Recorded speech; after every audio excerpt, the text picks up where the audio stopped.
Messieurs, mesdames, chers étudiants, bienvenue dans cette exploration monumentale de la théorie du vide structuré. Aujourd'hui, nous posons les fondations, la hiérarchie. Imaginez un océan de mercure, vaste et profond.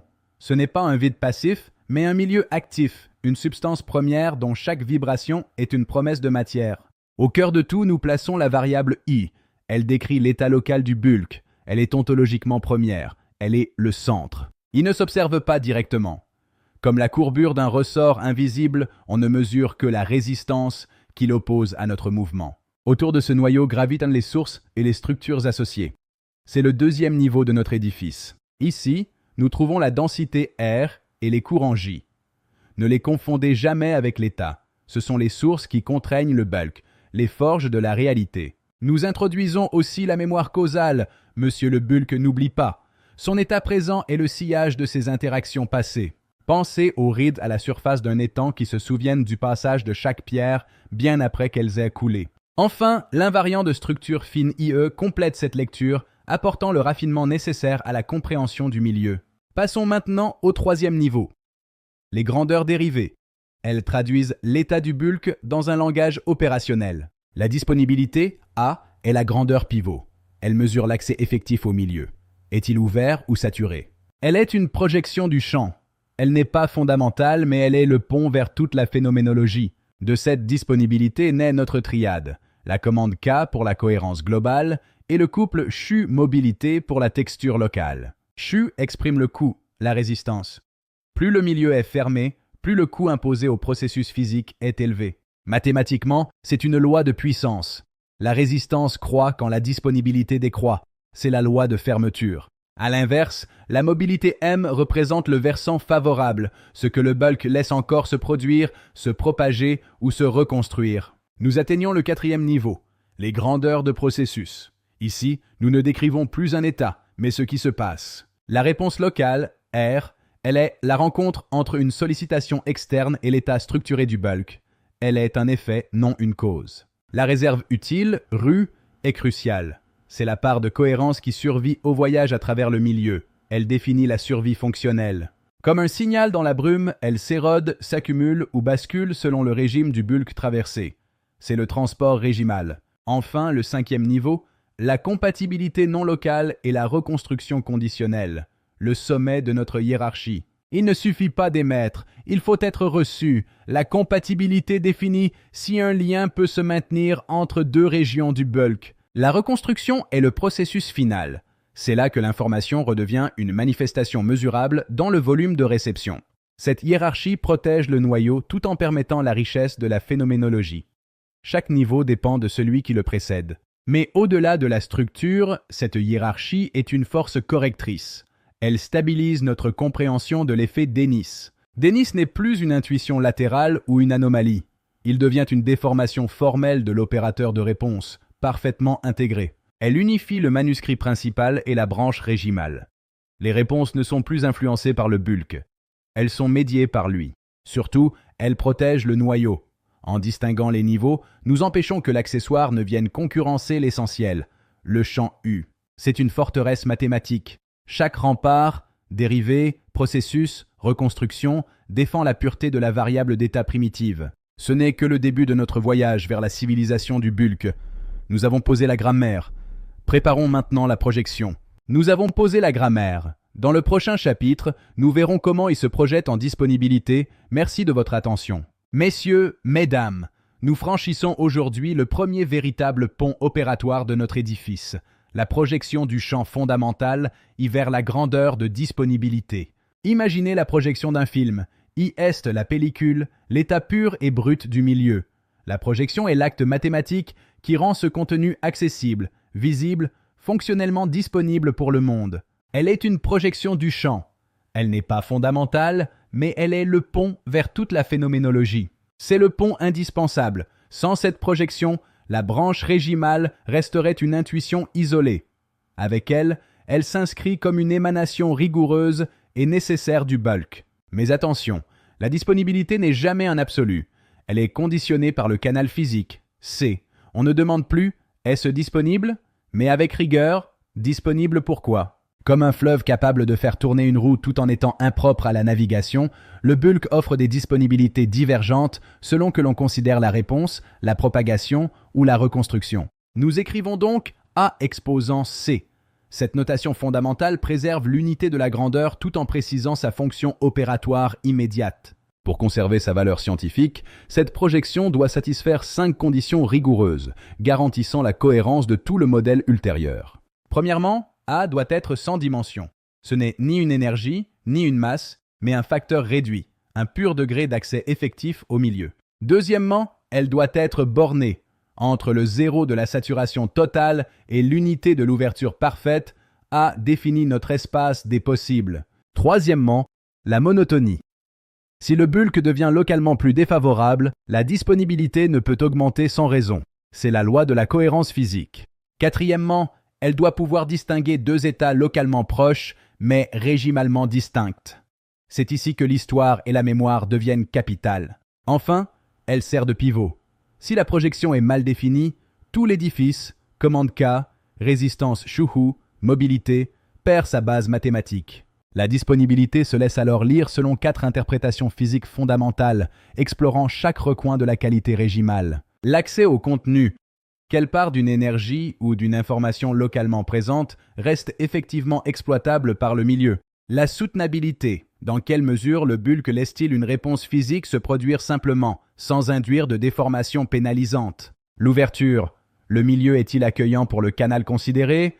Ou impose-t-il une fermeture structurelle, un freinage de l'accès fonctionnel? Enfin, la qualité régimale.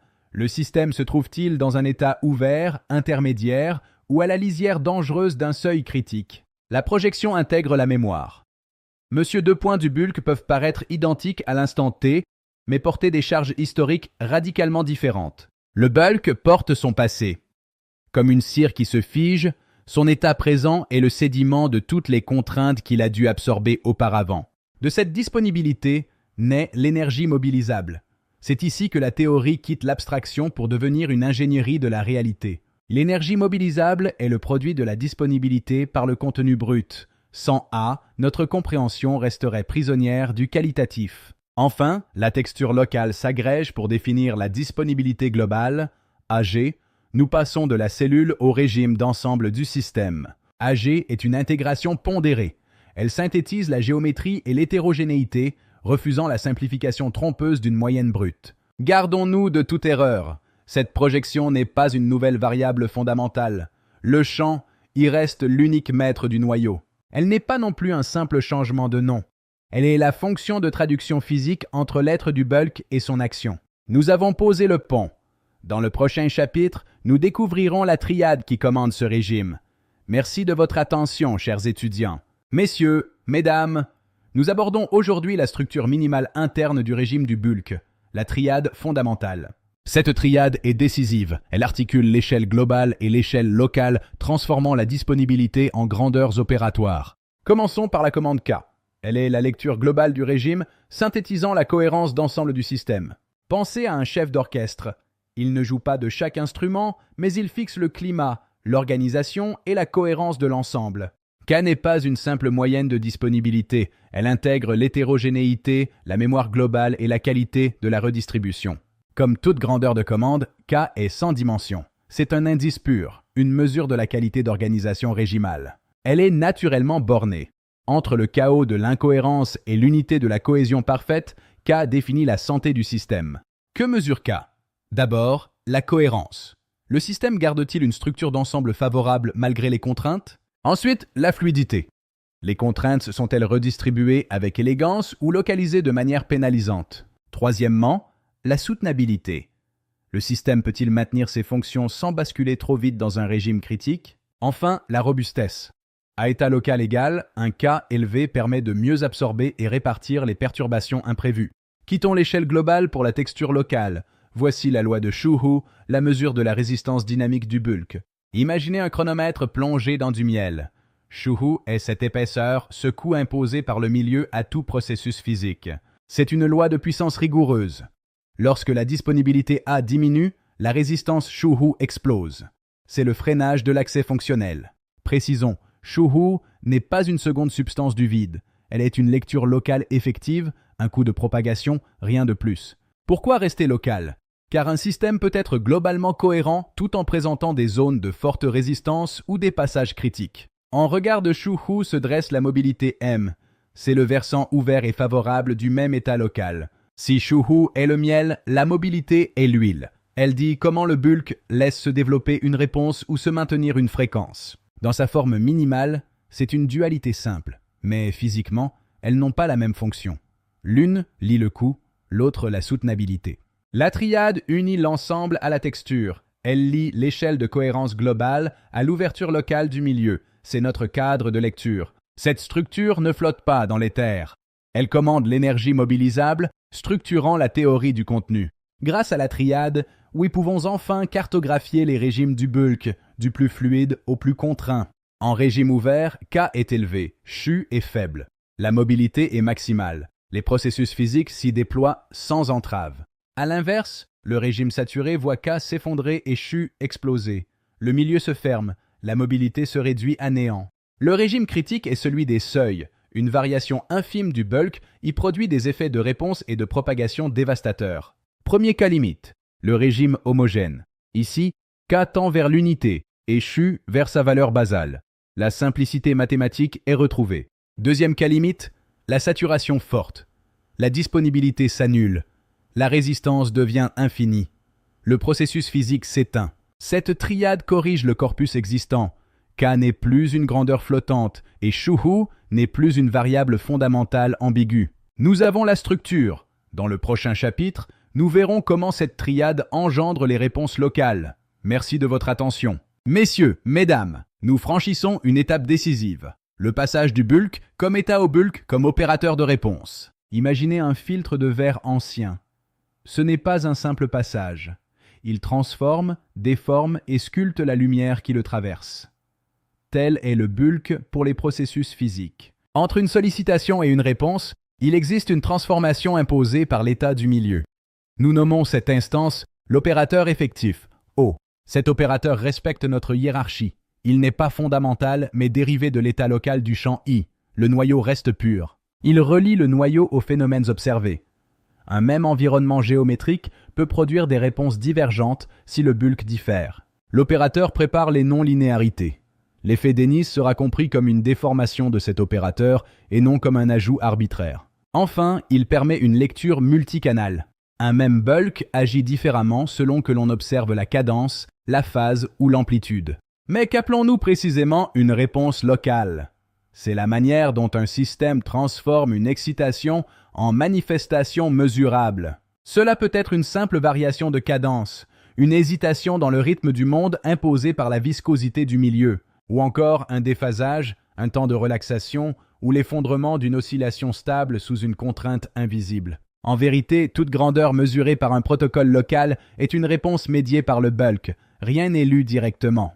Dans sa forme la plus générale, la réponse locale dépend d'une multitude de facteurs que nous devons maintenant ordonner. Elle dépend de la sollicitation F, de l'état I, de la disponibilité A, de la triade régimale, de la mémoire M et du canal C. Une théorie naïve écrirait que la réponse n'est fonction que de la cause, mais cette vision ignore l'acteur principal, le milieu.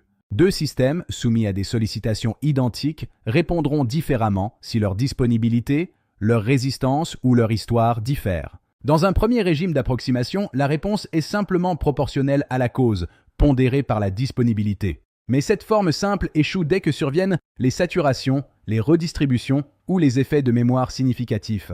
Elle ignore les asymétries et les transitions de régime. Elle n'est qu'un cas limite de la théorie complète des réponses. L'opérateur O est une structure intermédiaire.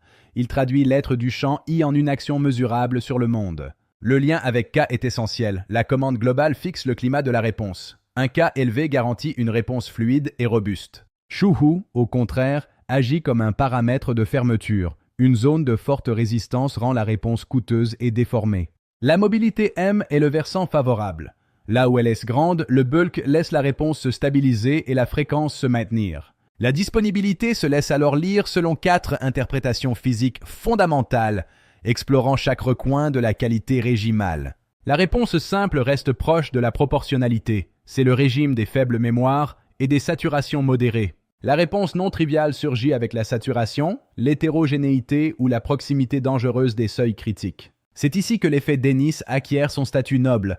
Il n'est plus une anomalie, mais la déformation naturelle de l'opérateur effectif. La mémoire dans l'opérateur ouvre la voie à l'hystérèse. Deux sollicitations identiques produiront des réponses différentes selon le passé du bulk. Enfin, l'opérateur peut atteindre des zones de seuil. Une variation minime du milieu produit alors un effondrement brutal de la fonction utile. Ces réponses locales sont les maillons de la chaîne. Leur succession ordonnée permettra de construire la théorie de la propagation et de la reconstruction. Ce chapitre permet de corriger le corpus existant. D'abord, il donne un statut mathématique net aux réponses locales. Ce sont des grandeurs de processus. Il stabilise Dennis. Ce n'est plus une intuition latérale sur des régimes compliqués, mais une déformation de l'opérateur de réponse. Il unifie le manuscrit principal et la branche régimale. Les réponses sont désormais formellement médiées par le bulk. Enfin, il prépare directement le transport régimal, relu comme une itération ou une intégration de ces réponses locales.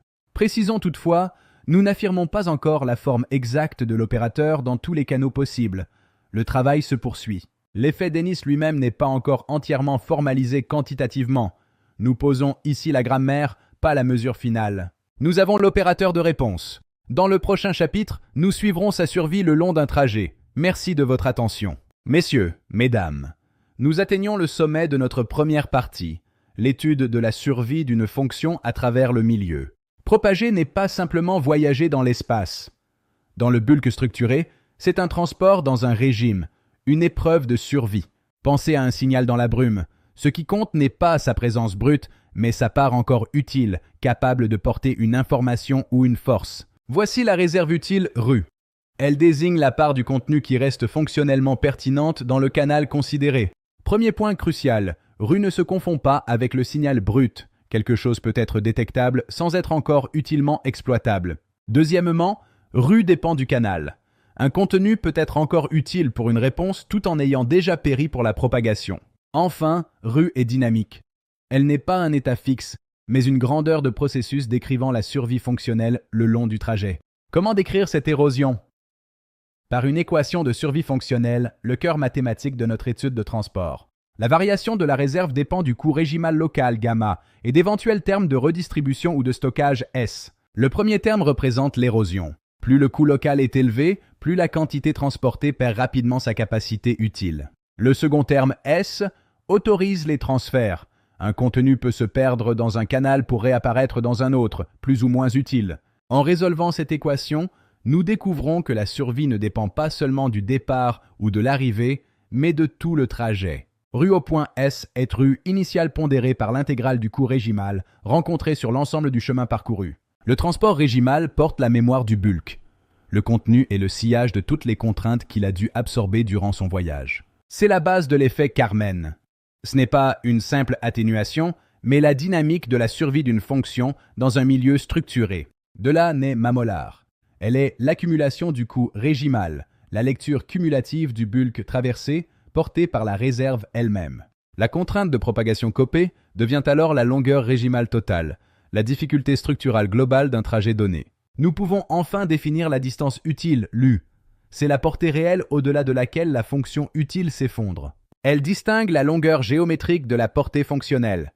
C'est le point où la théorie gagne sa puissance prédictive. La mémoire intervient ici aussi. Le coût gamma dépend non seulement de l'état local, mais de la manière dont le bulk a été parcouru auparavant. En régime homogène et à faible coût, nous retrouvons la décroissance régulière simple. La physique classique est un cas particulier. Mais si gamma explose localement, une infime portion du trajet suffit à anéantir la réserve. C'est la barrière régimale. Dernier cas, la présence sans fonction. Le signal est là, mais sa réserve utile est nulle. Le contenu est mort pour le canal. Ce chapitre stabilise Carmen, Mamolar et Copé. Ils ne sont plus des intuitions, mais des lectures rigoureuses d'une même dynamique. La partie I est désormais complète. Hiérarchie, projection, triade, opérateur et transport forment notre socle inébranlable. La suite nous mènera aux correspondances entre le bulk structuré TVS et TVS-PVSP. Le voyage continue. Une rigueur nouvelle s'impose. Nous devons distinguer trois distances. La géométrique n'est qu'un support, la régimale est le coût, l'utile est la survie. Distinguer aussi la perte de transmission, simple silence, de la perte de reconstructibilité, où le signal est là, mais sa structure est définitivement brisée. Notre branche phénoménologique n'est pas un dogme. Elle repose sur une falsifiabilité locale, exigeant des signatures attendues et des seuils de détection stricts. C'est le socle de notre future ingénierie, vers une civilisation capable de piloter le régime du bulk pour atteindre le statut de type 1. Nous avons posé l'ossature. Préparez-vous pour l'intégration théorique générale. Merci de votre attention, messieurs, mesdames. Messieurs, mesdames, chers étudiants, nous ouvrons aujourd'hui un chapitre monumental de notre traité sur la physique du bulk. Après avoir posé les bases mathématiques, il nous faut maintenant aborder la structure conceptuelle et ses correspondances. Cette étape est décisive avant toute fusion finale. Nous devons clarifier ce qui constitue notre identité de fond. Un lecteur pourrait croire à 3 théories distinctes ou concurrentes, ce serait une grave erreur de jugement. Il s'agit en réalité de 3 niveaux de formulation d'un même noyau théorique, différenciés par leur degré de généralité. La question qui nous occupe aujourd'hui est fondamentale. Qu'est-ce qui reste identique au fond entre ces cadres? Avant de distinguer ce qui change, nous devons fixer les invariants. C'est une démarche méthodologiquement saine et nécessaire. Un projet qui se développe sur des années voit son vocabulaire s'enrichir, mais son identité profonde doit rester stable. Ce processus d'enrichissement peut produire une impression de dispersion si l'on ne revient pas régulièrement à la structure initiale. Nous revenons donc à la structure la plus fondamentale de notre projet, le socle sur lequel tout l'édifice repose. Voici notre hiérarchie. Un noyau fort, une reformulation théorique globale et une extension phénoménologique riche. Premier pilier d'identité. Le vide n'est jamais un néant passif. Il est le contenu physique par excellence. Il possède une structure physiquement pertinente, capable de porter un état local et de conditionner les réponses. Dans nos 3 cadres, le vide est relu comme un milieu physique actif, distinct du simple espace géométrique. Que ce soit dans le bulk, la TVS ou la PVSP, l'intuition fondatrice reste la même. Le vide a une structure pertinente. Second pilier. La distinction entre l'espace géométrique abstrait et le milieu physique actif, le substrat réel. Le bulk est ce qui remplit le milieu physique. L'espace n'est que le cadre métrique dans lequel nous le décrivons. Cette distinction ancre nos formulations dans une intuition forte. Il existe un milieu physique distinct du repérage spatial. Troisième pilier, l'existence d'un état local du milieu, représenté par notre champ fondamental état. C'est ce point qui justifie tout le modèle. Sans état local, le milieu ne pourrait ni agir sur les réponses, ni structurer la propagation. Le vide ne se réduit pas à un support homogène. Il possède un état localement différencié et physiquement pertinent. Quatrièmement, la matière agit comme source ou contrainte du milieu. Elle n'est pas simplement posée dans l'espace. Elle imprime sa marque sur la structure du milieu en changeant l'état ou le régime du substrat environnant. C'est cette modification de l'état du bulk par la matière qui devient physiquement observable dans nos mesures. Cinquièmement, la gravité est une lecture du milieu, pas une substance séparée ou une force mystérieuse. Elle est toujours lue comme un effet lié à l'état du milieu, une manifestation des gradients de notre champ état. La gravité n'est jamais première. Elle est la conséquence géométrique et physique de la structure locale du bulk. Sixièmement, les observables sont des réponses au milieu. Nos instruments ne mesurent pas l'absolu, mais une réaction. Les horloges et oscillateurs lisent le monde à travers leurs réponses au bulk et non par un accès direct à un temps absolu. Nous distinguons ainsi le temps fondamental du temps mesuré, ce dernier étant le fruit d'un processus médié par le milieu. Toutes nos mesures sont des réponses de systèmes physiques à l'état du bulk, une cohérence profonde du modèle. Septièmement, notre modèle est hiérarchisé. Un niveau fondamental, des grandeurs dérivées et des phénomènes de réponse. Cette structure permet d'organiser nos objets théoriques sans confusion du noyau du champ vers les extensions les plus riches. L'identité de fond signifie que malgré la diversité des mots, nous partageons le même cœur de pensée physique. Résumons. Vide actif, milieu distinct de l'espace, état local ETA, matière source, gravité émergente et réponse médiée. Cette clarification empêche la duplication ontologique et protège le noyau de notre modèle face aux extensions futures. Le manuscrit principal peut ainsi rester le cœur stable, sans nier la richesse des extensions que nous allons explorer. Nous rendons possible une fusion finale hiérarchisée où chaque élément trouve sa place naturelle dans l'architecture. Le socle est posé. Nous sommes prêts à voir comment la TVS reformule ce cœur dans une langue plus synthétique. Merci de votre attention, chers étudiants. La quête de l'identité de fond s'achève ici. À très bientôt pour la suite. Messieurs, mesdames, chers étudiants, après avoir fixé notre identité de fond, abordons la reformulation opérée par la TVS. Il ne s'agit plus ici d'étendre la théorie, mais de comprendre comment elle se reformule en une lecture plus englobante. Notre objectif est de préciser ce que la TVS reprend du manuscrit principal et sous quelle forme plus synthétique elle le fait. Clarifions d'emblée, la TVS n'est pas une seconde théorie fondamentale, ni une concurrente du bulk structuré. Elle en est la lecture théorique générale, plus synthétique et plus directement lisible comme cadre de pensée du vide. Elle n'est pas un simple changement de vocabulaire sans plus-value. Elle apporte une clarté structurelle indispensable. Elle évite aussi d'être lue comme une théorie alternative. Elle est une reformulation du même noyau ontologique. Une reformulation ne change pas le cœur d'une théorie. Elle réorganise le langage et unifie les intuitions préexistantes. Elle rend l'architecture générale plus lisible, offrant un niveau de présentation plus synthétique pour le chercheur. La TVS permet de préserver le noyau du modèle tout en reconnaissant l'apport réel de cette nouvelle lecture globale. Elle propose une forme théorique plus englobante, sans introduire de nouvelles variables fondamentales à ce stade. Premier point, transformer le bulk structuré en un cadre général de pensée du vide physique et actif. On passe d'un cadre théorique spécifique à une idée plus englobante. Le vide possède une structure physiquement pertinente. L'objet véritablement central n'est pas seulement une équation, mais le fait qu'il existe un milieu physique réel et structuré. Second point, la TVS accentue le rôle central du milieu, porteur d'une physique systématique et non locale. Ce déplacement de langage permet d'unifier plus facilement le bulk, la lecture générale de la TVS et la phénoménologie future. La TVS devient ainsi le lieu où l'on reformule le cœur du modèle de manière plus synthétique et théoriquement puissante. Troisième point, le champ état reste la variable d'état fondamentale du vide structuré. Rien ne le remplace. Si la TVS parle du vide comme substrat actif, état continue de représenter l'état local du bulk en chaque point. Cette précision évite que la TVS ne soit lue comme une généralisation vague. L'ancrage mathématique reste primordial. La théorie finale devra toujours articuler explicitement la TVS avec notre champ fondamental sans jamais les séparer. Quatrièmement, la gravité est reformulée comme une lecture du milieu. Elle n'est plus une substance indépendante. TVS donne une portée conceptuelle plus générale à cette idée.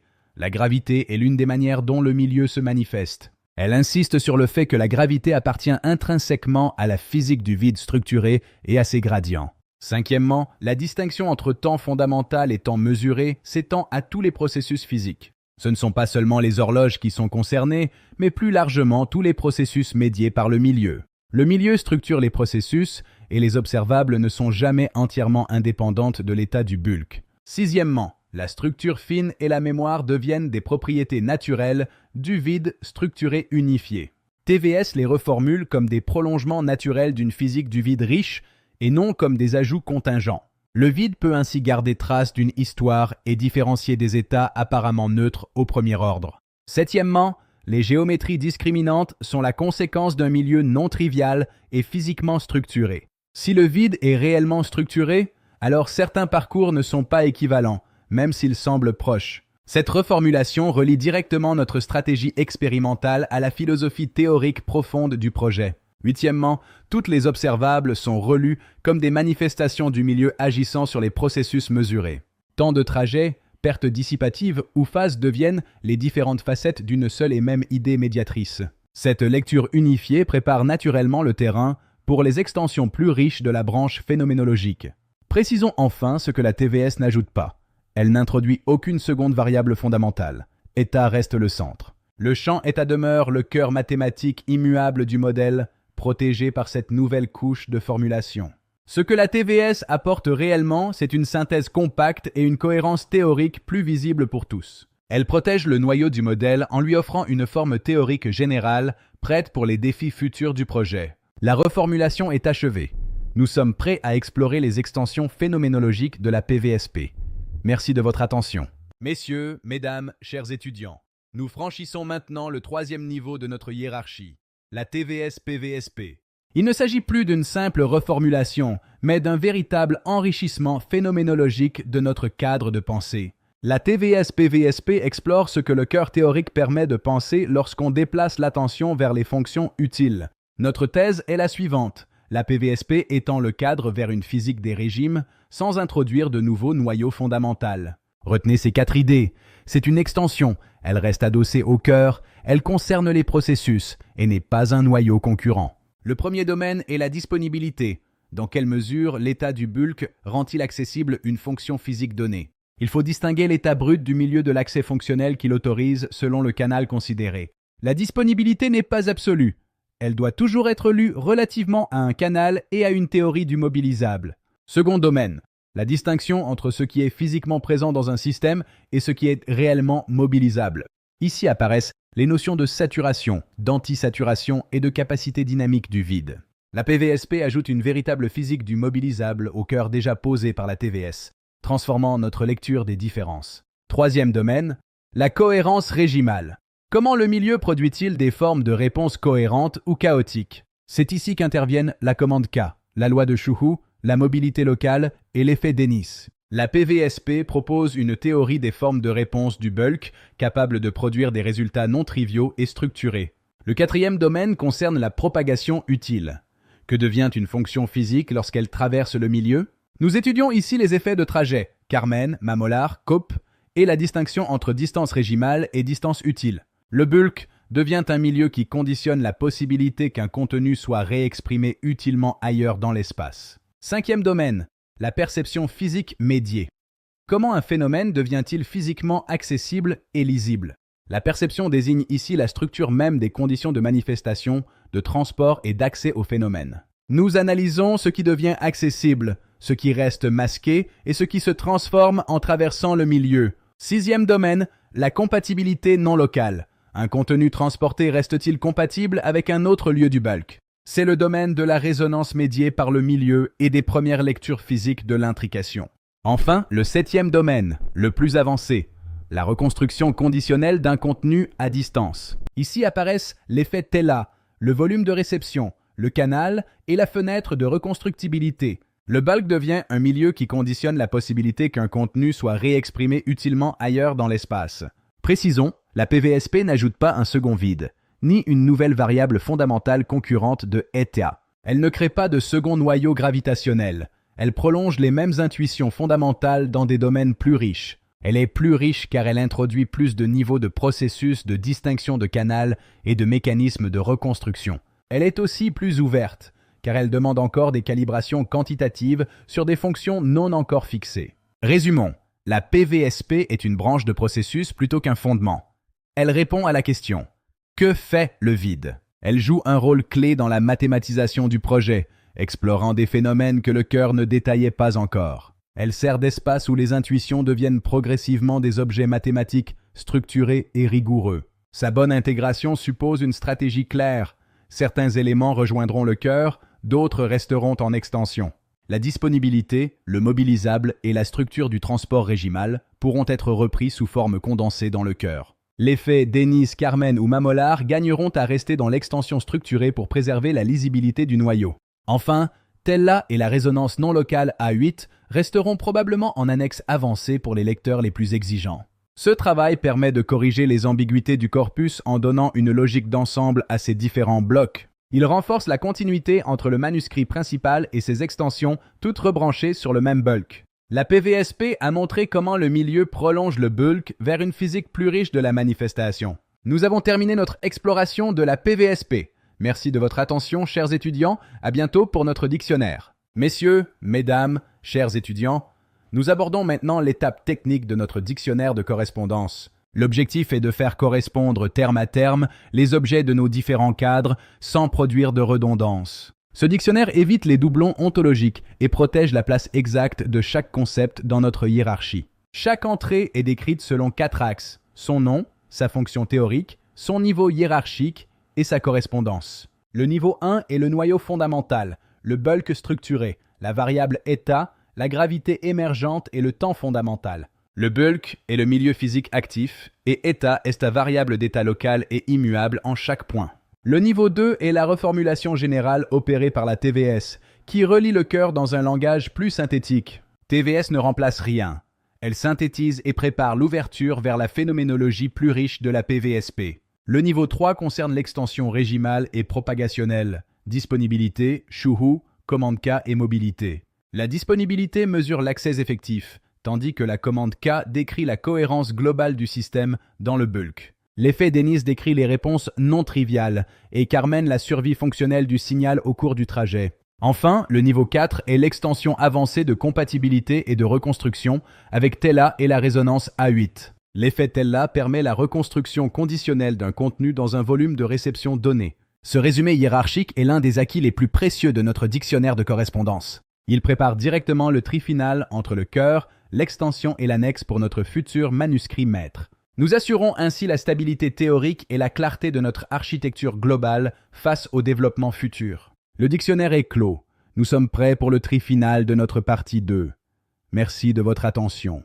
Chaque définition devient ainsi une brique solide de notre édifice, empêchant toute régression conceptuelle. L'équilibre entre la vision physique et la formulation mathématique est désormais garanti par cette table stricte. Nous pourrons ainsi mesurer l'impact de chaque nouveau terme sans risquer d'ébranler les fondations de notre travail. Ce dictionnaire est le pont indispensable qui reliera la théorie fondamentale à ses applications les plus vertigineuses. La rigueur de nos correspondances sera la garantie de notre crédibilité académique et de notre force de conviction.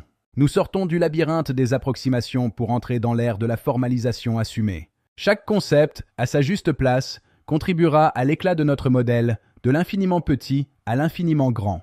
La clarté de notre vocabulaire mettra fin aux débats inutiles pour concentrer l'effort sur les véritables enjeux physiques. Notre modèle est désormais protégé par ces sceaux d'exactitude. La confusion n'y a plus sa place. La lumière de la raison théorique éclairera désormais chaque page de notre futur manuscrit final. L'harmonie de notre édifice intellectuel est à présent totale, chaque pièce jouant sa partition avec une précision exquise. Nous avons forgé les outils nécessaires à la pérennité de notre démarche et à la robustesse de nos découvertes. Notre pensée ne s'éparpillera plus. Elle restera focalisée, puissante et irrésistiblement dirigée vers son but ultime. Notre dictionnaire est la première pierre de cette fresque monumentale que nous allons léguer à la postérité. L'ordre et la méthode sont nos meilleurs alliés pour conquérir les territoires inexplorés de la physique du vide. La majesté de notre édifice réside dans cette clarté fondamentale, reflet de l'ordre profond de l'univers lui-même. Ce dictionnaire est le flambeau que nous tendons aux futures générations de chercheurs qui s'aventureront sur nos traces. La porte du savoir structuré est grande ouverte. Nous avons les clés de notre propre compréhension et de notre avenir. La dignité de notre travail exigeait cette étape fastidieuse mais fondatrice. Le résultat est à la hauteur de nos ambitions. Le sceau de la vérité est posé. Rien ne pourra plus ébranler la cohérence de notre formidable modèle théorique. L'œuvre est accomplie. La traduction est achevée. L'intégration finale peut s'opérer dans la plus grande des limpidités. Cette précision granulaire nous permet de définir chaque terme avec une netteté chirurgicale sans équivoque possible. Le silence de la salle attend le premier mot de notre doctrine unifiée, prête à être déclamée devant le monde savant. L'ordre atomique de nos définitions garantit la stabilité de l'édifice, du plus petit composant au système global. Nous scellons aujourd'hui cet acte de correspondance, acte fondateur de la nouvelle physique que nous appelons de nos vœux. L'horizon est clair, la partie 2 touche à son but, armée de son dictionnaire, prête pour l'intégration finale. Cette cascade de prismes conceptuels garantit que la lumière de la TVS reste pure et sans diffraction parasite. Le dictionnaire est notre boussole, pointant invariablement vers le nord immuable de notre champ état. Chaque terme est une pièce maîtresse sur l'échiquier de la connaissance, placée avec une stratégie de fusion hiérarchisée. L'inspection technique est finie. Le dictionnaire est le garant de notre exactitude et de notre unité de doctrine. Merci de m'avoir accompagné dans cet exercice de rigueur absolue. La suite nous appartiendra tout entière. Messieurs, mesdames, chers étudiants, nous clôturons aujourd'hui la seconde partie de notre traité par l'étape décisive du tri hiérarchisé. Il s'agit de décider ce qui doit entrer dans le cœur final, ce qui reste en extension et ce qui rejoint les annexes avancées. Une théorie gagne en force lorsqu'elle sait distinguer son socle le plus robuste de ses prolongements les plus ouverts. Si tout entrait dans le cœur, le manuscrit deviendrait illisible et la hiérarchie de notre pensée s'effacerait. Nous appelons cœur final la partie du manuscrit contenant ce qui est le plus fondamental, stabilisé et défendable. Le premier bloc est le noyau ontologique, la distinction espace-bulk, le vide actif et le maintien d'un temps fondamental. Vient ensuite le noyau mathématique minimal, le champ état et son équation de champ sous sa forme stationnaire. Le cœur final doit aussi inclure la couche avancée la plus forte, l'invariant IE et notre mémoire causale. Enfin, la stratégie expérimentale différentielle et sa logique de contrastes structuraux rejoignent ce socle robuste. Certains objets de la branche régimale, comme la disponibilité et la loi de Shuhu, y entrent sous forme condensée. La seconde couche est l'extension structurée principale. Elle n'est pas marginale, mais forme une sous-architecture riche. On y trouve l'effet Dennis dans sa forme complète, Carmen, Mamolar et la théorie détaillée des distances régimales. Cette extension est précieuse car elle apporte au projet une profondeur exceptionnelle sans alourdir le noyau. Le troisième ensemble rejoint les annexes avancées ou un second volume, la phénoménologie non locale et reconstructive. On y trouve Tella, la résolution vibratoire A7, la résonance A8 et les formalismes détaillés de reconstruction. Garder une annexe est une force méthodologique. Elle préserve les développements les plus riches sans brouiller le cœur. Voici notre structure finale. Une partie A pour le cœur, une partie B pour l'extension et une partie C pour l'annexe. Ce tri permet de corriger les ambiguïtés du corpus existant en donnant une logique d'ensemble à tous ces blocs. Nous stabilisons ainsi la hiérarchie générale du projet. Les prolongements ne sont plus relégués dans l'informel. La partie 2 s'achève sur cette architecture hiérarchisée réaliste, prête pour la formalisation mathématique finale. Merci de votre attention, chers étudiants. Nous nous retrouverons pour la partie 3 de notre dossier maître. À bientôt. Ce découpage minutieux garantit que l'essence de notre propos ne se diluera jamais dans les détails secondaires. Boundary. Nous atteignons enfin un équilibre souverain entre l'impératif de la rigueur et le besoin d'exploration. Boundary. Les branches phénoménologiques ne pourront s'épanouir qu'adossées à ce tronc inébranlable que constitue notre cœur final, Boundary. L'esprit gravit désormais ses marches avec l'assurance tranquille de celui qui connaît la solidité de ses appuis. Boundary. Le sceau est apposé sur nos fondements. La doctrine est établie dans ses contours les plus précis et décisifs. Boundary. Les mystères les plus profonds de notre physique se résolvent maintenant dans l'éclat de cette organisation rigoureuse. Boundary. Les futures générations pourront s'abreuver à cette source claire sans craindre de s'y perdre ni de s'y fourvoyer. Boundary. Nos instruments intellectuels sont calibrés, nos définitions sont nettes, notre cap est désormais définitivement fixé. Boundary. Nous avons percé les ténèbres de l'approximation pour faire resplendir la beauté nue de la théorie physique pure. Point Boundary. La grandeur de notre vision se reflète dorénavant dans la limpidité absolue de son exposition et de son ordonnancement. Boundary. Nous avons cartographié notre savoir avec la prudence des anciens navigateurs et l'audace des découvreurs modernes. Boundary. Le flot des intuitions s'est transmué en un fleuve majestueux de certitudes mathématiques et conceptuelles souveraines. Boundary. Notre édifice est verrouillé contre les critiques futiles, protégé par la robustesse de son squelette formel inébranlable. Boundary. Les colonnes de notre temple théorique sont dressées, elles attendent sereinement l'épreuve du temps qui vient. Boundary.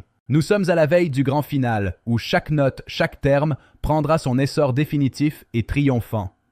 Boundary. Le calme est revenu après la fièvre de l'ordonnancement. Le chef-d'œuvre repose, complet, devant nos yeux éblouis. Boundary. Une ère nouvelle s'ouvre pour la physique du bulk. La lumière s'est faite sur les mystères les plus intimes du vide. Boundary. Notre cité théorique est désormais ceinte de remparts inexpugnables, protégeant le cœur de notre héritage intellectuel. Boundary. Sur les hauteurs flottent les bannières de nos extensions, signe de notre conquête sur les mystères du milieu. Boundary. C'est une célébration de la raison et de la méthode. L'architecture de la partie 2 est debout et prête à affronter les siècles. Boundary. Dans le miroir du bulk, notre œuvre se reflète sans distorsion, preuve de sa parfaite cohérence avec la nature intime du vide. Boundary. Nous inscrivons aujourd'hui ces lignes dans le grand livre de l'histoire des sciences. Le tri final est notre legs. Boundary. La quête de la partie 2 s'achève dans la gloire de la clarté retrouvée. Nous sommes prêts pour la formalisation finale ou un Boundary. Messieurs, mesdames, chers étudiants, nous entamons aujourd'hui une étape monumentale de notre étude, la partie 3 de notre corpus, dédiée aux unités, aux dimensions, aux normalisations et aux cas limites de notre modèle. Avant même d'entrer dans le détail des unités ou des échelles de référence, il est indispensable de fixer un point plus fondamental, le statut mathématique des grandeurs manipulées dans le modèle. Le projet a atteint un niveau de développement où il ne suffit plus de savoir intuitivement à quoi servent les objets. Il faut aussi savoir quel est leur statut exact dans l'architecture de la théorie. Tant que ce point n'est pas traité explicitement, des confusions subsistent. Une grandeur fondamentale pourrait être confondue avec une grandeur dérivée ou une grandeur effective, lue comme une variable ontologique. La solution la plus propre consiste à distinguer 4 familles, les grandeurs fondamentales, les grandeurs effectives ou dérivées, les versions réduites ou normalisées, et enfin les grandeurs de processus. Le premier niveau concerne les grandeurs fondamentales. Elles appartiennent au noyau le plus profond du modèle et décrivent l'état pur du bulk lui-même, ou les objets les plus directement liés à ce niveau. Dans l'état actuel du projet, la grandeur fondamentale centrale est I. Elle représente l'état local du bulk. C'est elle qui porte le rôle de variable fondamentale unificatrice. Il est vital que I reste seul au centre du noyau. Si plusieurs grandeurs dérivées étaient à laisser flotter au même niveau, le modèle perdrait son axe central et sa hiérarchie naturelle. Autour de I peuvent apparaître des sources comme la densité de matière R ou des structures avancées comme la mémoire M. Elles agissent comme des grandeurs de structure ou de source. Mentionnons également l'invariant de structure fine IE. Bien qu'utile pour distinguer des états du bulk apparemment proches, il garde un statut intermédiaire, distinct de la variable fondamentale I. Le deuxième niveau regroupe les grandeurs effectives ou dérivées. Elles servent à décrire le milieu dans un langage fonctionnel, régimal ou localement interprétable. Parmi elles, la disponibilité A joue un rôle pivot. Elle constitue la première projection régimale du bulk, offrant un accès fonctionnel à ses propriétés internes. La disponibilité n'est pas ontologiquement première, mais elle organise une grande partie de la phénoménologie. À partir d'elle, on construit K, Shuhu, la mobilité et la réserve utile. La commande K et la mobilité locale M sont des grandeurs effectives de second niveau. Elles dérivent de la disponibilité, elle-même dérivée du champ I fondamental. L'énergie mobilisable et mob illustre ce statut mixte. Bien que portant une dimension énergétique physique, son interprétation est régimale car elle dépend du milieu. Le troisième niveau concerne les grandeurs réduites ou normalisées. Elles sont obtenues en rapportant une grandeur physique à une échelle de référence appropriée. Cette opération vise à rendre la grandeur sans dimension pour faciliter les comparaisons entre régimes ou pour séparer la structure du modèle de ses unités physiques. Il est crucial de ne pas confondre grandeurs réduites et grandeurs effectives. L'une est une version sans dimension d'une variable, l'autre traduit un état dans un langage fonctionnel. Ces versions réduites, comme I ou Shu, joueront un rôle majeur dans les chapitres suivants, permettant une écriture mathématique bien plus sobre et universelle. Enfin, le quatrième niveau regroupe les grandeurs de processus. Elles décrivent ce qui se déroule dans le bulk ou à travers lui, plutôt que son état intrinsèque. La réponse locale R est l'exemple le plus simple. Elle décrit un événement fonctionnel, la manière dont un système réagit dans un milieu donné sans s'identifier à ce milieu. La réserve utile RU, la compatibilité RA vers B et la reconstruction TA vers B sont des grandeurs de processus tardives, très éloignées du noyau fondamental de I. Les pertes de transmission et de reconstructibilité sont aussi des processus. Elles décrivent comment un contenu est progressivement perdu à travers les couches du modèle. Récapitulons, niveau 1, les fondamentales, niveau 2, les effectives, niveau 3, les réduites, niveau 4, les processus. Une architecture désormais stable et ordonnée. Cette typologie renforce la falsifiabilité de notre projet. Elle permet de savoir précisément quel bloc est affecté lorsqu'une prédiction doit être ajustée ou reformulée. Elle impose une discipline mathématique stricte, protégeant le cœur fondamental contre les extensions phénoménologiques qui pourraient rivaliser avec lui indûment. Il faut enfin préciser ce que ce chapitre n'affirme pas. Il ne fixe pas encore les dimensions physiques exactes, ni une forme unique pour tous les objets auxiliaires. C'est une cartographie structurante, pas encore un cadastre définitif. En stabilisant ces 4 familles, nous avons donné au projet une grammaire robuste. Nous sommes désormais prêts pour l'étude détaillée des unités et des normalisations. Merci de votre attention, chers étudiants. Nous nous retrouverons très bientôt pour la suite de cette masterclass monumentale. Au plaisir de vous revoir. Messieurs, mesdames, chers étudiants, après avoir fixé le statut de nos grandeurs, nous devons apprendre à les relier mathématiquement. Bienvenue dans l'étude du système minimal de normalisation. Ce chapitre a une fonction précise, transformer la diversité des grandeurs introduites dans le projet en un langage normalisé commun, suffisamment souple mais rigoureux pour le manuscrit final. Sans normalisation, comparer 2 régimes ou 2 canaux devient périlleux. Il devient moins clair de juger 2 processus si les grandeurs ne sont pas ramenées à des échelles communes. Un seuil a beaucoup plus de sens s'il porte sur une grandeur réduite, homogène et comparable d'un cas à l'autre. C'est la clé de notre discipline de décision. Une version courte de notre théorie exige des notations sobres. Les grandeurs réduites sont idéales pour condenser le manuscrit sans en perdre la substance physique fondamentale. Le principe adopté est simple. Pour toute grandeur physique x, nous introduisons une version réduite x tilde, obtenue en rapportant la valeur à une échelle de référence positive x étoile. Cette écriture joue un rôle central. Elle permet de séparer la structure interne du modèle de la simple dépendance à l'échelle physique choisie pour l'expérimentation. L'intuition est celle d'un changement de regard. Nous ne regardons plus la taille absolue de l'objet, mais sa proportion par rapport au milieu qui le contient. Attention, certaines grandeurs sont déjà naturellement sans dimension, comme la disponibilité A, la commande K ou les seuils θ. Elles ne nécessitent pas de réduction artificielle. Les pertes de transmission et de reconstruction sont des exemples parfaits. Elles sont déjà des quantités sans dimension comprises entre 0 et 1, relevant nativement du régime réduit. La réduction du champ fondamental y est notre première étape systématique. Elle permet d'étudier la dynamique relative du bulk sans répéter sans cesse les constantes d'échelle. Il faut toutefois conserver clairement la distinction.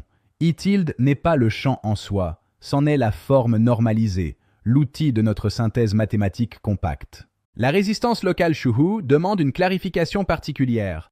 Sa forme réduite Shu tilde montre qu'elle n'est pas une grandeur indépendante, mais une lecture normalisée de la disponibilité. En d'autres termes, Shu tilde nous dit comment le bulk s'oppose au transport en fonction de sa propre ouverture locale.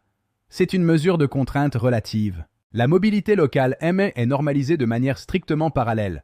Elle représente la facilité de passage, le pendant symétrique de la résistance gravitationnelle du vide. Ce couple réduit Shu et M constitue l'une des formes les plus élégantes du système. Il rend immédiatement visible la dualité entre fermeture et ouverture du bulk structuré. Pour rendre la réserve utile, ρ, comparable d'un trajet à l'autre, nous introduisons sa version réduite. Elle définit la santé de la fonction utile au long du canal de transport. Cette forme est puissante. Elle rend la comparaison entre trajets extrêmement simple en isolant la perte de reconstructibilité de l'influence de l'échelle initiale. La compatibilité non locale et la reconstruction conditionnelle appellent une normalisation analogue, les rapportant à des valeurs de référence maximales ou idéales du canal. Même nos longueurs gagnent à être réduites. La distance régimale normalisée permet de comparer des trajets sans dépendre d'une seule échelle spatiale brute du milieu. Ce système minimal que nous recommandons pour le manuscrit final est assez complet pour stabiliser notre théorie sans surcharge de redondances inutiles. Simple et robuste. Une mise en garde. Une bonne normalisation ne consiste pas à tout rendre sans dimension à tout prix. Cela masquerait le sens physique réel de nos grandeurs fondamentales. Cette normalisation prépare une écriture homogène des seuils et facilite la lecture compacte du modèle.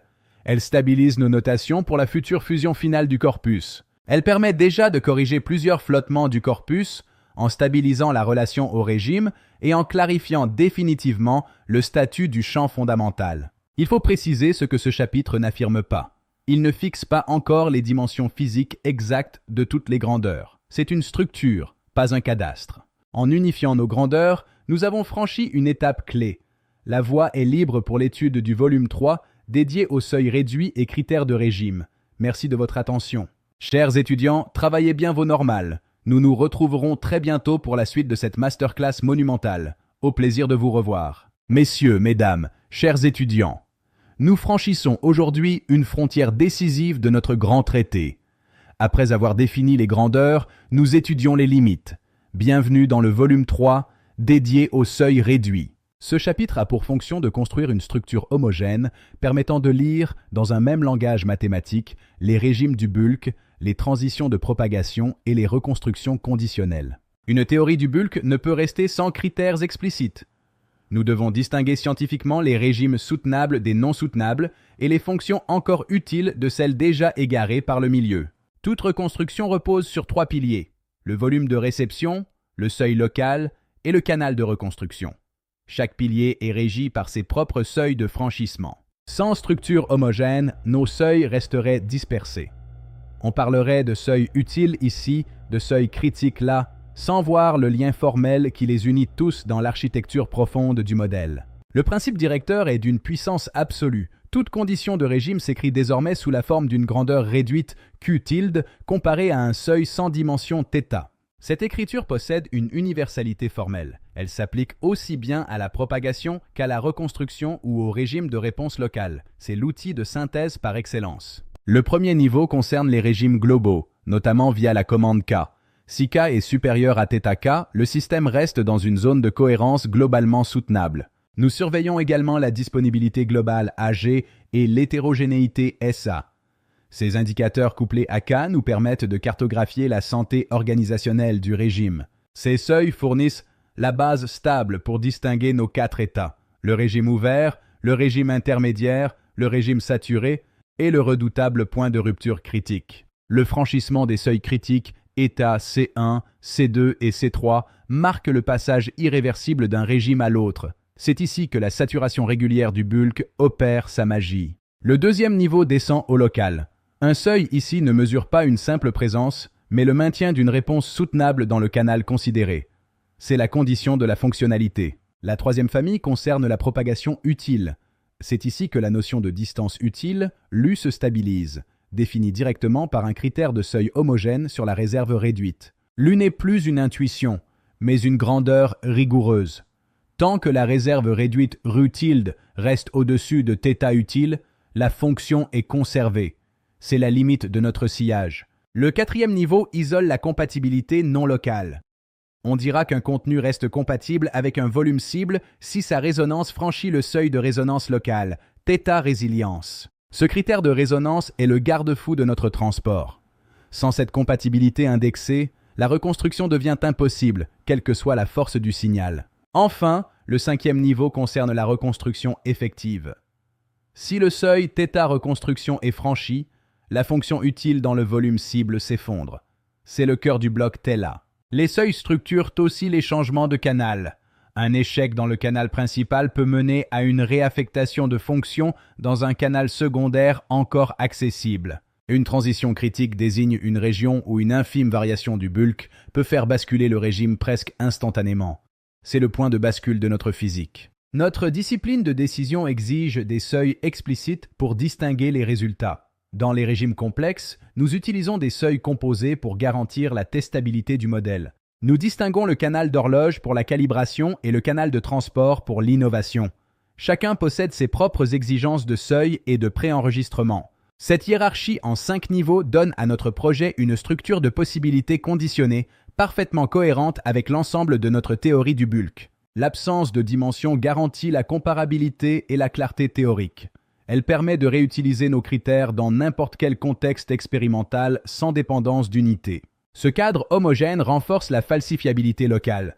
Nous pouvons désormais dire précisément à quel franchissement un bloc perd sa soutenabilité ou bascule dans un nouveau régime. Grâce à cette grammaire des seuils, notre modèle devient une physique des fonctions soutenables. Nous sommes prêts pour l'étude finale des cas limites fondamentaux. Merci de votre attention, chers étudiants. Nous nous retrouverons très bientôt pour le volume 4 sur les cas limites. Travaillez bien vos franchissements. Au plaisir. Messieurs, mesdames, chers étudiants, une théorie n'est réellement stabilisée que lorsqu'elle sait décrire ses extrêmes. Bienvenue dans le volume 4 de notre grand traité dédié aux cas limites.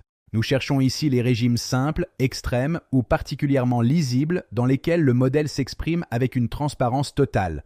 C'est l'épreuve de vérité de notre architecture du bulk. Les cas limites ne sont pas des raffinements secondaires. Ils sont méthodologiquement décisifs pour vérifier la cohérence interne et formuler des prédictions expérimentales nettes et sans ambiguïté. Premier cas fondamental, le régime homogène.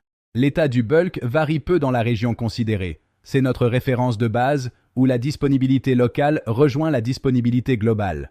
Dans ce régime, la texture locale devient moins discriminante. Le trajet perd sa complexité structurale pour se rapprocher d'une longueur pondérée régulière. Les réponses tendent vers des formes simples. Le deuxième cas est celui du faible gradient. Sans être parfaitement homogène, les variations de l'état du bulk restent modérées. C'est le régime de la neutralité apparente ou de la quasi-uniformité du milieu. Troisième cas, la mémoire négligeable. L'influence de l'histoire du système devient secondaire. La disponibilité dépend alors essentiellement de l'état instantané du bulk, sans le poids du passé accumulé. Ici, l'effet Dennis perd sa richesse historique. L'intégrale de trajet devient davantage une intégrale de structure présente que de mémoire accumulée. Nous isolons la texture pure du milieu. Le régime ouvert est le cas de soutenabilité maximale relative. La disponibilité A et la commande K tendent vers 1. la propagation est optimale et la reconstruction conditionnelle devient robuste. À l'opposé, la saturation forte marque l'effondrement marqué de la disponibilité. La résistance locale augmente, la réserve utile décroît rapidement, c'est le passage vers l'insoutenable et le gel. Le régime saturé est vital pour notre théorie. Il rend visibles les pertes de fonctions utiles et la différence cruciale entre simple présence résiduelle et fonctionnalité souveraine. Le sixième cas traite de la faible cohérence globale. Même si les zones locales conservent une disponibilité, l'organisation d'ensemble s'effondre. Les redistributions deviennent inefficaces. Nous opposons la réponse simple, faiblement déformée, à la réponse non triviale. Dans cette dernière, la mémoire et l'hétérogénéité produisent des asymétries et des pertes fonctionnelles soudaines. Le neuvième cas voit la réserve utile rester largement au-dessus du seuil pertinent. C'est la version propagationnelle du régime ouvert, où Carmen conserve toute sa puissance de transmission.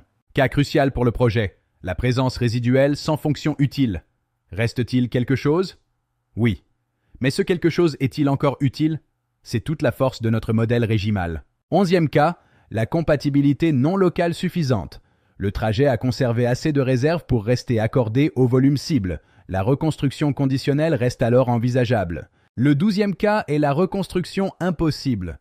Un contenu a pu être transporté, une compatibilité peut subsister, mais la reconstruction utile n'est plus soutenable. C'est l'échec final du canal. Le 13e cas montre l'échec du canal principal mais la survie d'un canal secondaire. C'est ici que s'opèrent les réaffectations de fonctions chères à notre discipline expérimentale. Dernier grand cas, la transition critique. Une région d'instabilité où une infime variation produit un basculement qualitatif majeur.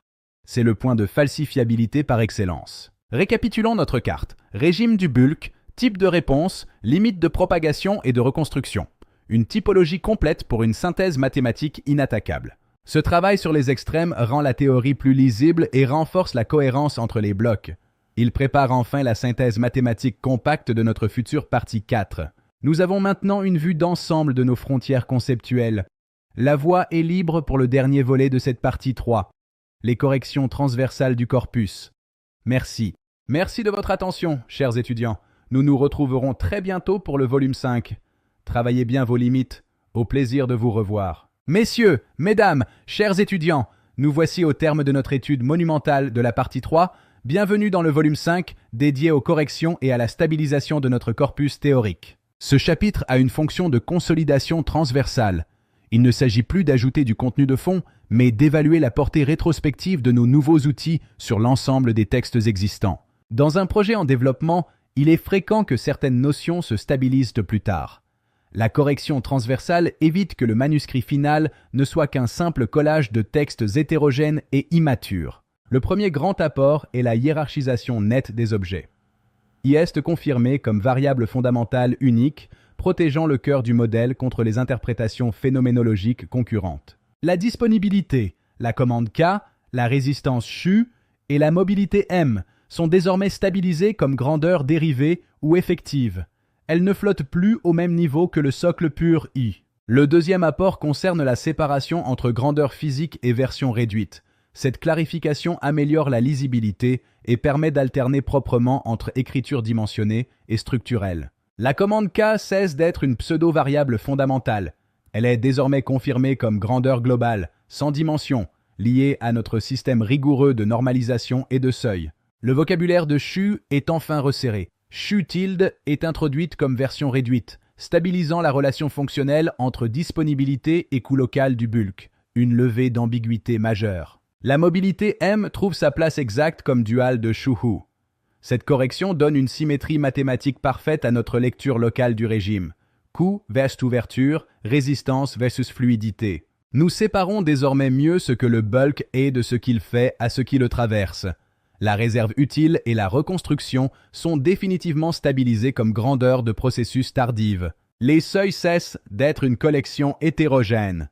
Ils deviennent les instances d'un schéma unique permettant de comparer propagation et reconstruction dans un même langage mathématique. La distance utile. L'U et les pertes D sont formalisées. La reconstruction devient directement lisible à partir d'un seuil homogène, apportant un gain de rigueur à toute notre branche propagationnelle. Enfin, les 14 cas limites constituent une véritable géographie des régimes. Ils permettent d'éviter les formulations trop générales là où un cas précis est requis pour la falsifiabilité expérimentale. Cette stabilisation reflue sur tout notre manuscrit maître. Les anciens chapitres sont relus à la lumière de cette partie 3, garantissant une cohérence parfaite avant la synthèse finale. Nous intégrons également notre hiérarchie de validation à 6 niveaux. De la détection locale à la cohérence croisée, chaque brique du modèle doit désormais franchir ses étapes de vérité. Ce bloc préparatoire est indispensable pour la partie 4. Sans cette unification préalable, la synthèse mathématique compacte de notre théorie finale serait fragile et prématurée. La stratégie de rédaction académique est ainsi renforcée. Nous pouvons désormais produire une version courte aux notations sobres et une version longue à la coexistence contrôlée des écritures. Soyons honnêtes, tout n'est pas réglé. Les échelles de référence exactes et les formes précises de certaines fonctions comme GU ou F restent à approfondir lors de l'harmonisation finale du manuscrit. La partie 3 agit comme un puissant bloc de mise en ordre. Elle protège le cœur I, hiérarchise les extensions et unifie les seuils. Le projet TVS gagne une robustesse et une maturité nouvelles. Nous avons achevé notre réorganisation en profondeur. Le corpus est désormais prêt pour sa synthèse mathématique compacte. La voie vers la compréhension du bulk est désormais grande ouverte. Préparez-vous pour notre prochaine session, la synthèse finale du modèle TVS-PVSP. L'aventure théorique continue avec une rigueur renouvelée. Merci de votre fidélité et de votre attention. Merci de votre attention, chers étudiants. Nous nous retrouverons très bientôt pour l'ouverture magistrale de la partie 4. Travaillez bien votre cohérence interne.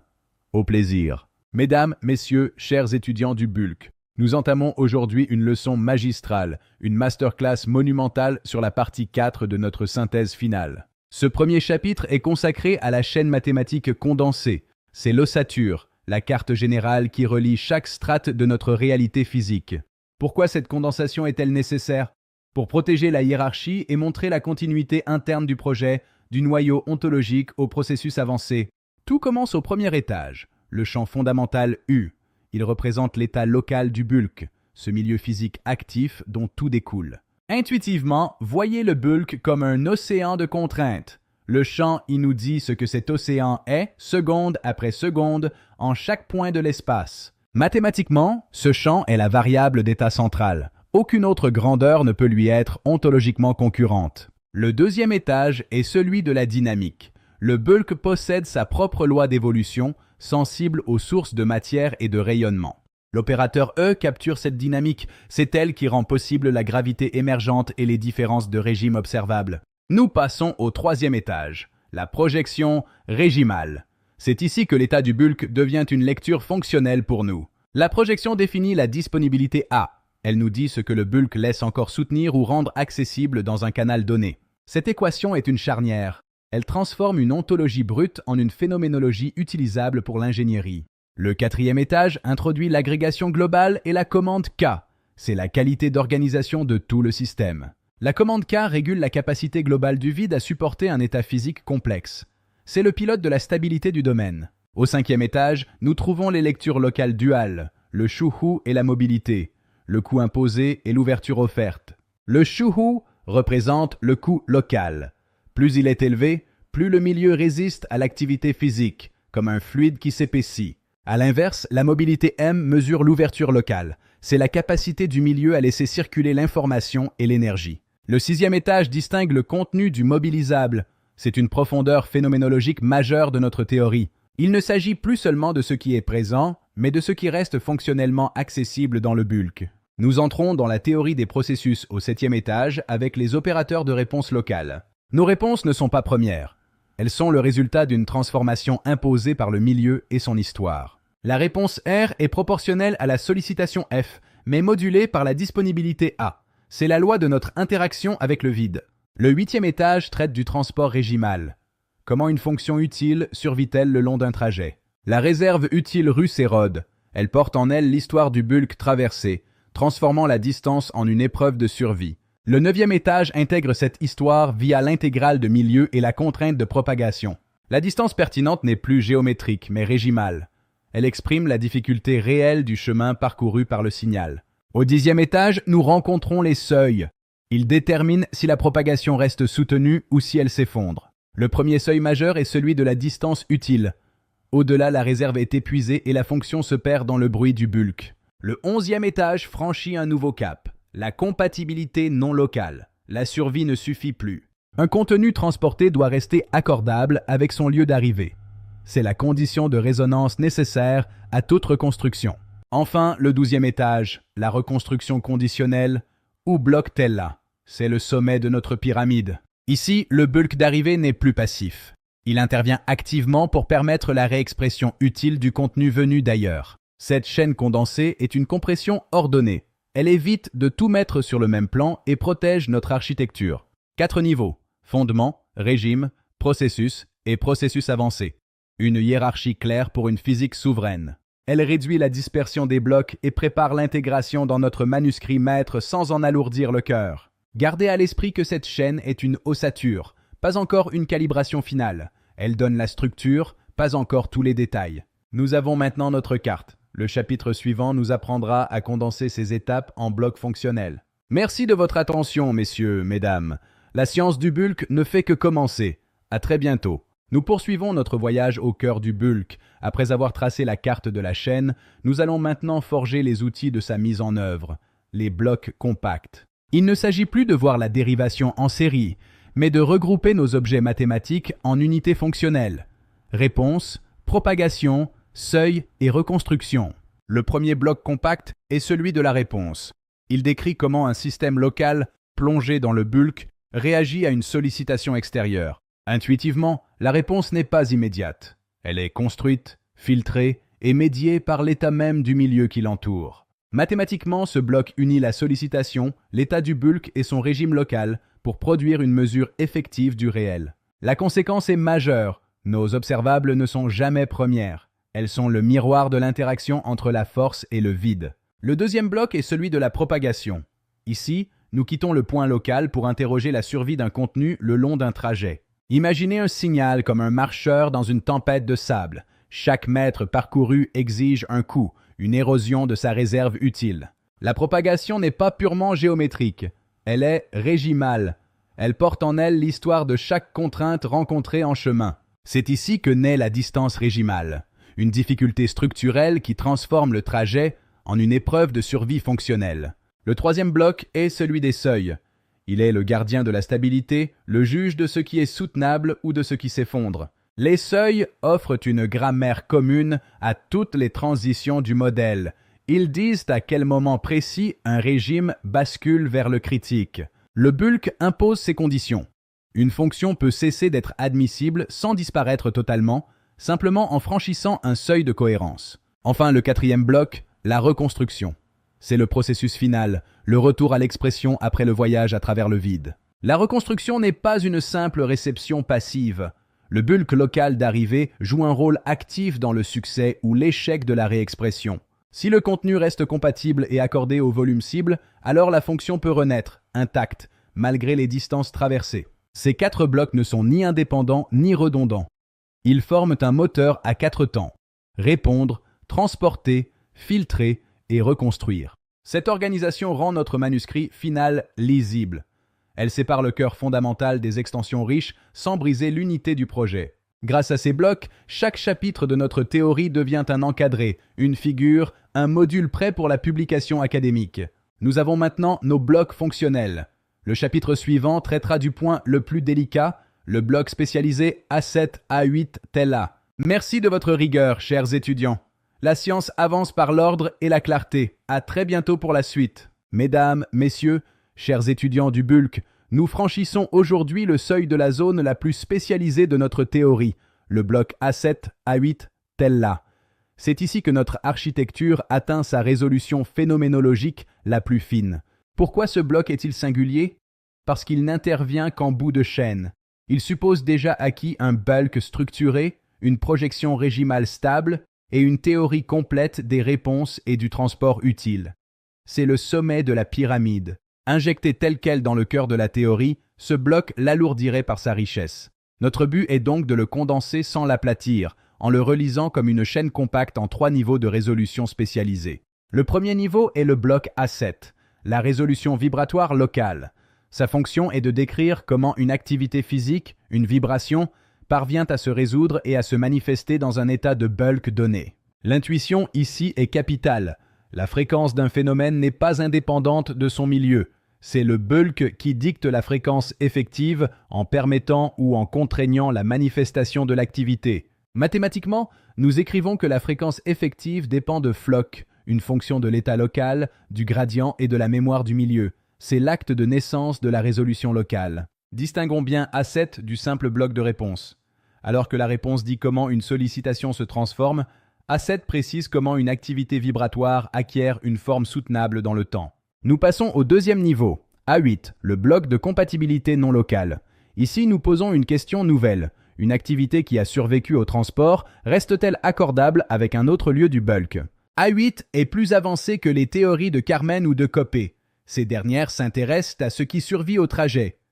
A8, lui, interroge si ce qui a survécu est encore compatible avec la structure du point d'arrivée. Imaginez deux instruments de musique.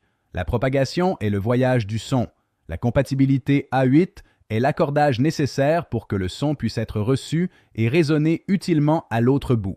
Sans cet accord non local conditionné par le milieu, la reconstruction est impossible. Le contenu peut être présent physiquement, mais rester structurellement muet pour le volume cible. Enfin, nous atteignons le troisième niveau, Tella, la reconstruction conditionnelle. C'est l'étape ultime où le contenu se réexprime utilement dans le volume de réception. Un point essentiel, le volume cible n'est pas une destination passive, il joue un rôle actif. Sa structure propre conditionne le succès ou l'échec de la réexpression de l'information venue d'ailleurs. Notre théorie distingue ainsi la perte de transmission de la perte de reconstructibilité. Cette distinction constitue l'une de nos forces conceptuelles les plus originales et les plus profondes. Cette structure à 3 niveaux est la manière la plus sobre de condenser le bloc spécialisé. Elle préserve sa logique interne tout en protégeant la lisibilité de notre architecture générale. L'avantage est immense. Même réduit, le bloc A7-A8 Tella conserve sa cohérence. Il prépare une annexe avancée lisible sans masquer le cœur de la théorie par une complexité prématurée. Nous disposons désormais d'un traitement compact pour la zone la plus pointue du projet. Chaque futur format, court ou monumental, pourra piocher dans cette boîte à outils structurée. Le prochain chapitre tirera les conséquences de ce travail. Déterminer ce qui sera injecté dans le manuscrit principal et ce qui restera en annexe avancée. Merci de votre attention, messieurs, mesdames. La science du bulk est une quête de précision.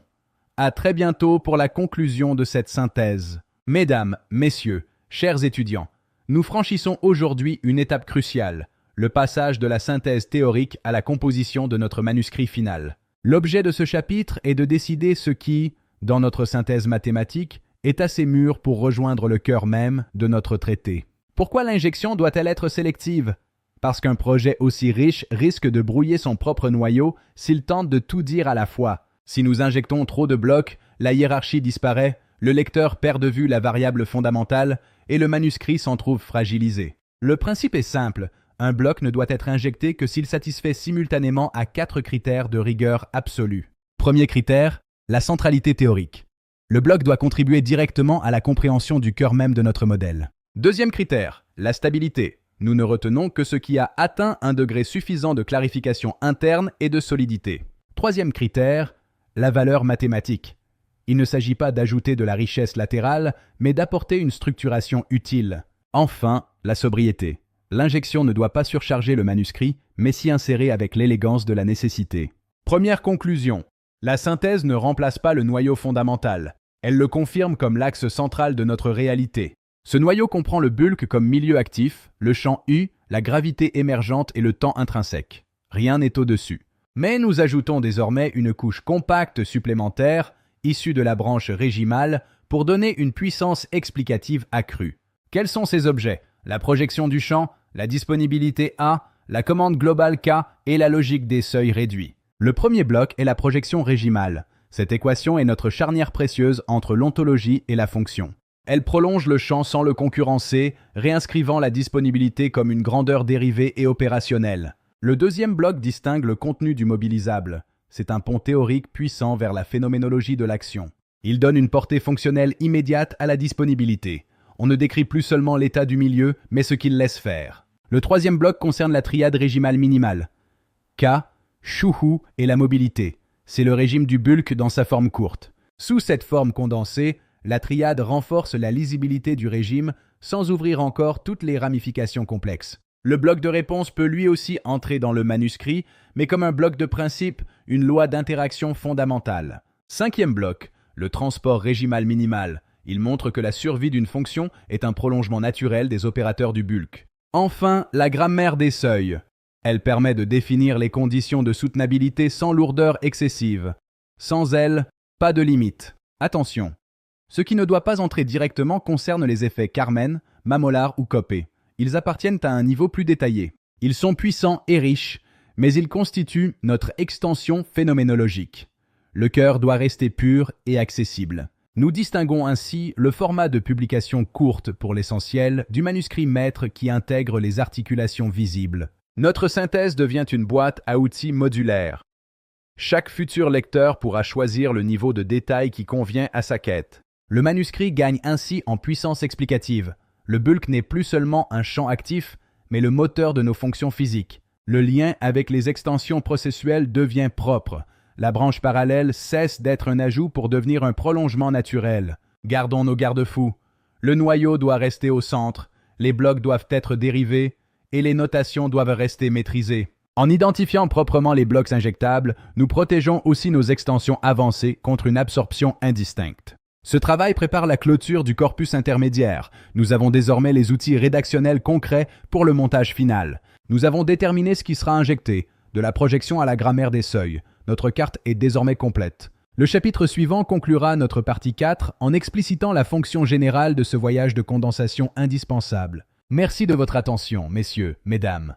La science est un édifice de patience. À très bientôt pour l'épilogue. Mesdames, messieurs, chers étudiants, nous voici au terme de notre partie 4 et, avec elle, à la conclusion de l'ensemble de notre corpus intermédiaire. Ce présent chapitre clôt un travail titanesque de raccord mathématique, de stabilisation des notations et de condensation du modèle final. Une question décisive se pose. À quoi sert exactement cet ensemble autonome dans l'économie générale de notre projet? Pourquoi le corpus intermédiaire devait-il exister séparément?